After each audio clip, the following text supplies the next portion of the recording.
네, 안녕하십니까. 의정부 성민교회 신은우 목사입니다. 제가 유튜브로 하는 것은 혼탁한 세상의 바른 진리의 말씀을 전해서 믿음을 세우고 또 한편으로는 이단에 빠진 사람들을 돌아오게 하는 것입니다. 저는 이미 천주교와 개신교 8가지를 올렸고 신천지는 교회가 아닙니다. 또 공산주의, 여호와의 증인에게 묻는 8대 질문, 안식교인에게 묻는 10대 질문, 하나님, 안상호 하나님의 교회에 묻는 21가지 질문을 올렸습니다. 이미 이단에서 돌아와서 저와 교제를 나눈 분이 몇 분 계십니다. 성경 공부로는 기초 양육 공부, 내비게이터 입문편, 제가 전 제반 성경 공부, 그리고 또 잠언 속에 숨겨진 비밀을 올리고 있습니다. 가까운 사람들 가운데 이단에 빠진 사람이 있으면 제 동영상을 보여주면 소개하면 큰 깨달음이 있을 것입니다. 오늘은 제가 지은 책 잠언 속에 숨겨진 비밀 20번째 미련한 여인에 대해서 공부하도록 하겠습니다. 이 책은 인터넷 서점이나 전국 기독교 서점에서 구입할 수 있습니다. 지난 과에서 우리는 지혜로운 여인에 대해서 상고하였다.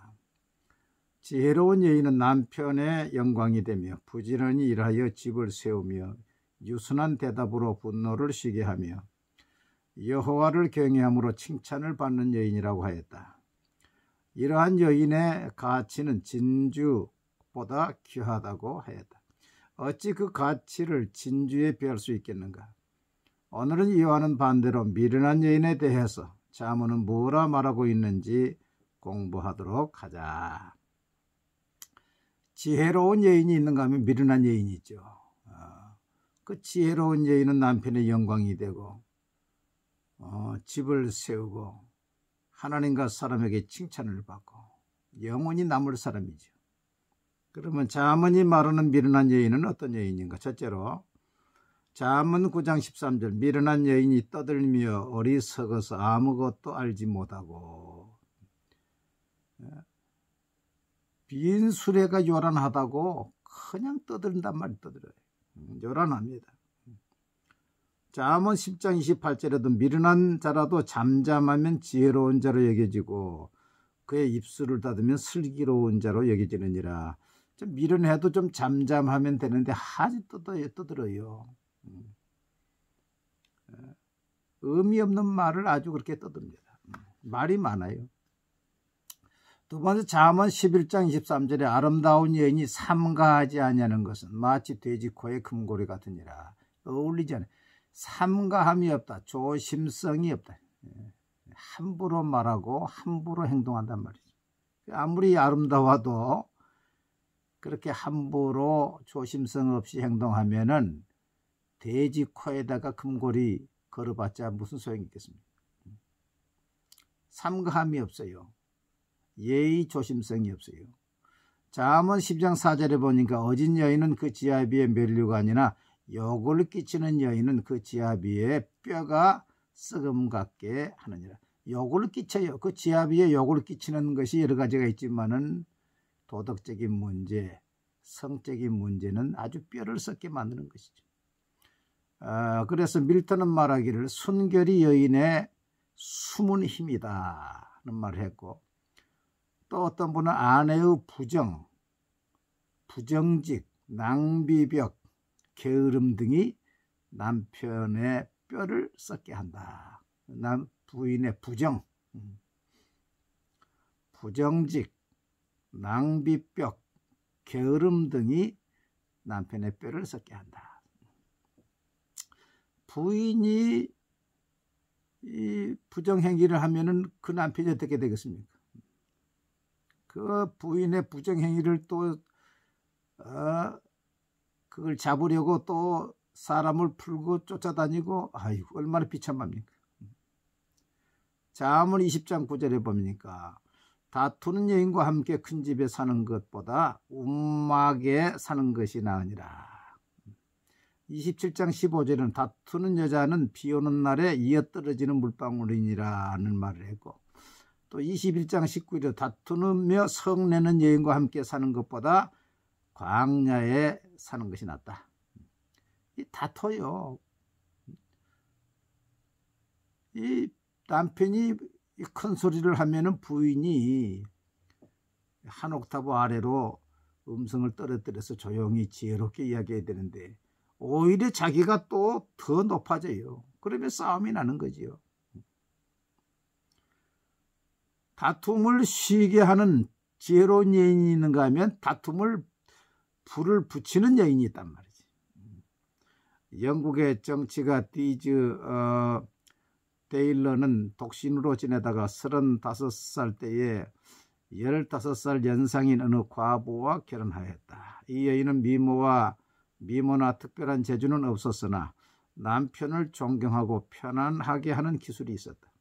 가정에서 지내는 시간이야말로 세상에서 가장 행복한 시간으로 만들었다. 이렇게 그들은 30년을 살았다. 나중에 데일러는 결혼생활 30년 동안 아내 때문에 마음 상했던 적이 한 번도 없었다고 말했다. 반면 감리교를 세운 요한 웨슬레는 나이가 들어 어느 과부와 결혼했는데 얼마나 다투고 싸웠던지 당신이 나에게 준 상처는 지금만이 아니라 어느 세상에도 다 갚을 수 없을 것이다 라고 악담을 했어요. 이 요한 웨슬레가 결혼을 잘 못했어요. 그 요한 웨슬레를 사랑했던 사람들이 많이 있었어요. 근데 이상하게 요한 웨슬레는 한 발 잡고 빠지는 거예요. 그 마흔이 넘어서 이제 과부와 결혼했는데 얼마나 그 과부가 이 요한 웨슬레와 싸우고 다투는지. 한 번은 친구가 가봤더니 그 과부가 요한 웨슬레의 머리채를 잡고 방을 끌고 다니더래. 그러니까 당신이 나에게 준 상처는 지금만이 아니라 오는 세상에도 다 갚을 수 없을 것이다. 아마 이 요한 웨슬레가 말을 타고 여행 다니면서 수개월씩 집을 비우고 아마 그러니까 그렇겠습니다만은 아주 상처를 많이 줬어요. 잠언 14장 1절에 보니까 지혜로운 여인 자기 집을 세우되 미련한 여인은 자기 손으로 그것을 허느니라. 예? 가정을 아내가 세워야 되는데 자기 손으로 부정행위를 하든지 잘못되게 해서 가정을 무너뜨리는 것입니다. 미국 굴지의 회사인 두퐁사가 있지요. 두퐁사의 맏딸 에델 두퐁은 많은 재산과 외모로 이름을 날렸다. 그녀는 루즈벨트 대통령의 넷째 아들과 결혼까지 하였다. 그러나 에델 두퐁은 가정을 세우는 여인이 아니었다. 그녀는 49세에 자살함으로 남편과 자녀에 대한 책임을 다하지 못하고 스스로 가정을 무너뜨리고 말았다. 가정을 스스로 무너뜨리는 사람이 있어요. 자살하거나 또 이혼하거나 잘못된 부정행위를 하거나 생각 없이 이런 죄를 짓다가 가정을 무너뜨리지. 미련한 여인의 특징 5가지는 무엇입니까? 첫째는 지식이 없이 떠들기만 한다. 또 삼가함이 없다. 조심성이 없다. 지 아버지의 뼈를 썩게 만든다. 부정이나 부정직이나 낭비나 게으름 등으로 인해서 그 남편의 뼈를 썩게 만든다. 또 남편과 잘 다툰다. 그래서 결국 가정을 허물어서 집을 세우는 것이 아니라 집을 무너지게 만든다. 성경에서 미련한 여인으로 누구를 들 수 있겠는가? 여러분, 성경에서 미련한 여인으로 누구를 들 수 있겠습니까? 최초의 부인이었던 하와를 들 수 있을 것입니다.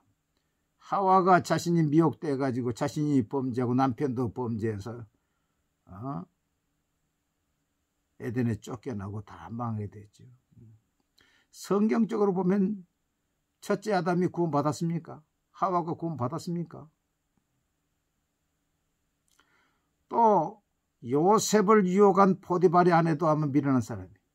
그 남편을 두고서 그런 무서운 범죄를 하지요.